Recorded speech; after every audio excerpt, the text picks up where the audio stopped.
General Pervez Musharraf کا طیارہ Karachi airport پہ لینڈ کرنے سے پہلے ہی اسلام آباد میں سیاسی حکومتوں کا تختہ الٹنے کی ماہر 10th کور کے 111 بریگیڈ کے جوان وزیر اعظم ہاؤس اور پاکستان ٹیلی ویژن اور ریڈیو پاکستان کے بند گیٹ پھلانگ کے اندر کود چکے تھے۔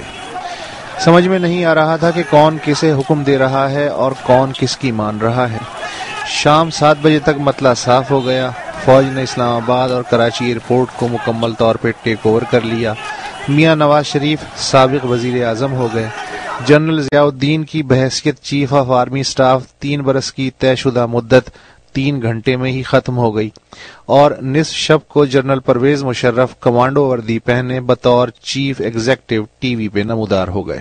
You are all aware of the kind of turmoil and uncertainty that our country has gone through in recent times. Not only have all the institutions 12 اکتوبر کے بعد 3-4 روز تک یہی معلوم نہ ہو سکا کہ فوج چاہ کیا رہی ہے، لیکن جنرل مشرف کی پہلی پریس کانفرنس میں ہی 7 نکاتی پاکستان سدھار منشور کی بلی تھیلے سے باہر آ گئی۔ self-serving policies being followed. اس سے اندازہ ہو گیا کہ فوجی حکومت جلد جانے والی نہیں ہے۔ جس طرح افغان خانہ جنگی جنرل ضیاء الحق کے طویل اقتدار کے لیے آسمانی تحفہ ثابت ہوئی، اسی طرح نیو یارک میں 9/11 ہونے کے سبب ورلڈ ٹریڈ سینٹر کے گرتے ہوئے ملبے سے مشرف کی پاکستان پہ لمبی گرفت کی تعمیر ہوتی چلی گئی۔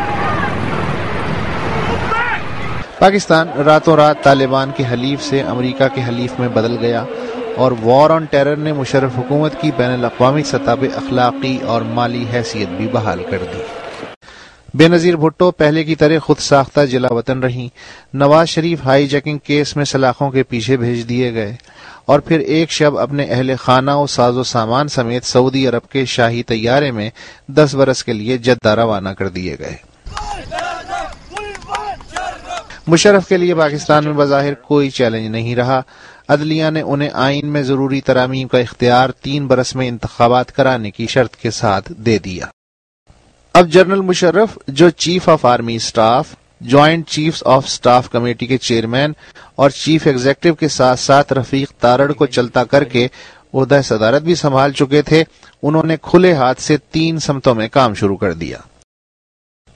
اندرون ملک اپنا سیاسی حلقہ بنانے کے لیے جنرل مشرف نے انٹیلیجنس ایجنسیوں کی مدد سے میاں نواز شریف کے سابق ساتھیوں پہ مشتمل مسلم لیگ قاف تخلیق کروائی، پیپلز پارٹی میں دراڑیں ڈالنے کی کوشش کی، ایک متنازع ریفرینڈم کے ذریعے مئی 2002 میں پہلے خود کو آئینی صدر منتخب کروایا اور پھر عام انتخابات منعقد کروا کے مسلم لیگ قاف اور پیپلز پارٹی سے ٹوٹے ہوئے گروپ کی مدد سے اپنی مددگار حکومت بنوائی۔ 9/11 کے بعد پاکستان کے قبائلی علاقوں میں نہ تو طالبان بہت زیادہ متحرک تھے اور نہ ہی پاکستان کے دیگر علاقوں میں جہادی گروہوں کی کارروائیاں اتنی زیادہ تھیں، لیکن وقت گزرنے کے ساتھ ساتھ طالبان کی قوت اور کالعدم جہادی گروہوں کی سرگرمیاں بڑھتی چلی گئیں۔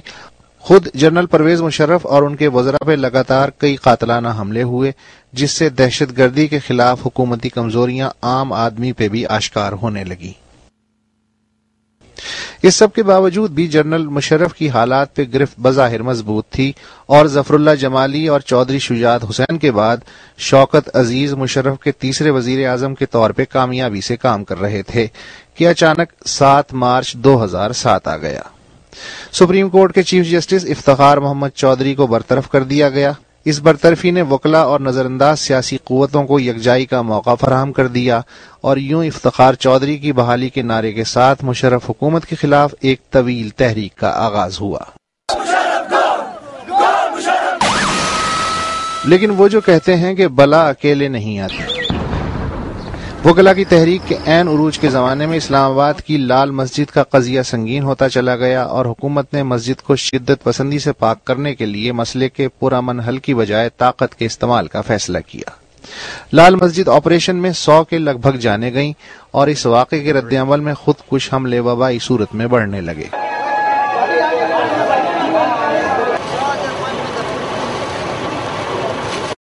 دوسری طرف سپریم کورٹ کے فل بینچ نے جسٹس افتخار چودھری کو اپنے عہدے پہ بحال کر دیا۔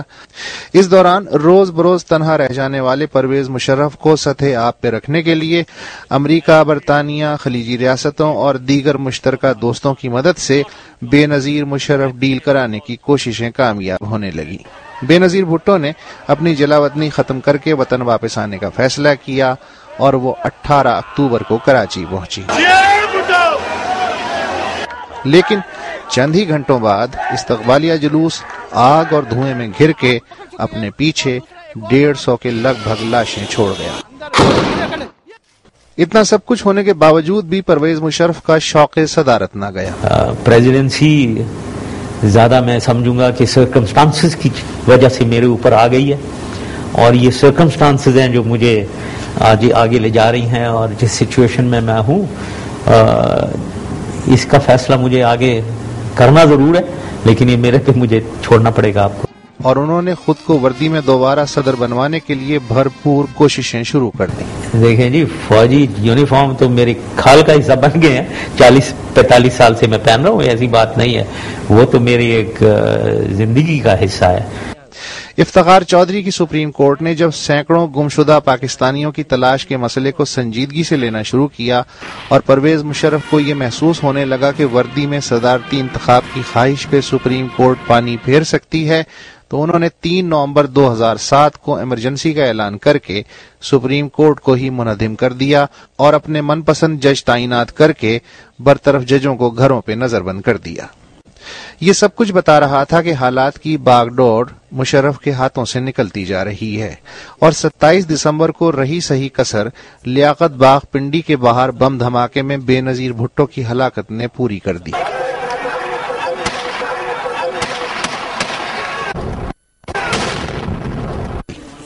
نواز شریف بھی اپنی جلا وطنی ختم کر کے وطن واپس آنے میں اس دوران کامیاب ہو چکے تھے۔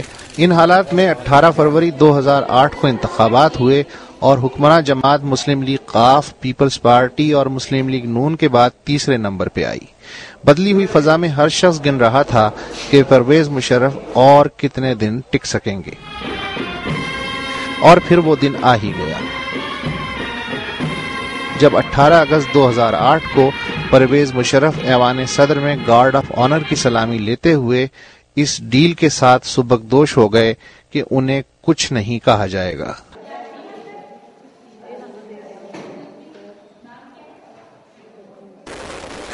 آج 10 برس بعد بھی پاکستان جنرل پرویز مشرف کے لمبے چوڑے دعووں کے باوجود ایک ایسا ملک ہے جہاں طالبان اور دیگر جہادی گروہ حکومتی ریٹ کو مستقل چیلنج کر رہے ہیں، اور GHQ کا واقعہ اس کا تازہ مظہر ہے۔ آٹے اور چینی کی ملک میں بھاری پیداوار کے باوجود عام آدمی کے لیے سستا آٹا اور چینی ایک خواب بن کے رہ گیا ہے، اور یہ خواب بھی وہ لوڈ شیڈنگ کے لمبے لمبے اندھیروں میں دیکھنے پہ مجبور ہے۔ مشرف کی جگہ آنے والے طفل تسلیوں پہ گزارا کر رہے ہیں، اور خود پرویز مشرف اور ان کے مالیاتی جادوگر شوکت عزیز ان دنوں لندن میں رہتے ہیں۔ پرویز مشرف آئین کے آرٹیکل 6 سے محفوظ و مامون ہوتے ہوئے میوزک سنتے ہیں، گولف کھیلتے ہیں اور بین الاقوامی فورمز پہ لیکچرز دیتے ہیں، لاکھوں ڈالر کے عوض۔